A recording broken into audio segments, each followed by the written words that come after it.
ওই দেখেন, কুকুরটা দিঘির পানিতে পড়ে গেছে, উঠতে পারতেছে না। কেউ কিছু করেন। দেখেন, কুকুরটা বারবার পানির ভেতর থেকে উঠে আসার চেষ্টা করতেছে, কিন্তু পারতেছে না।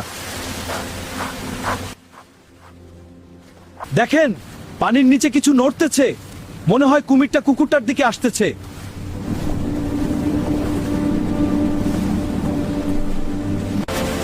কেউ একটা কিছু দেন, লাঠি দেন।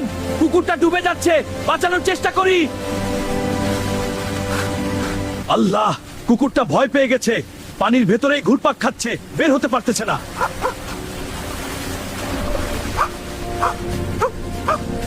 দেখেন, কুকুরটার শক্তি শেষ হয়ে যাচ্ছে, আর বেশিক্ষণ টিকতে পারবে না। কুকুরটা বাঁচার জন্য লড়তেছে, কিন্তু কুমিরটা একদম কাছে। এখন আর বাঁচা কঠিন। আল্লাহ, কুমিরটা ধরে ফেলছে। কেউ কিছু করতে পারে না। এক মুহূর্তেই সব শেষ। একটু আগেও কুকুরটা পানির মধ্যে বাঁচার জন্য লড়ছিল।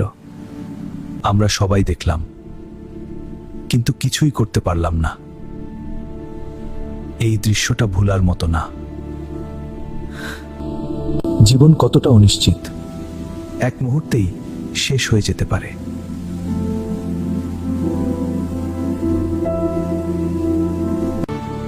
এই দিঘি দেখতে সুন্দর, কিন্তু এর ভিতরে লুকিয়ে আছে ভয়ঙ্কর বিপদ।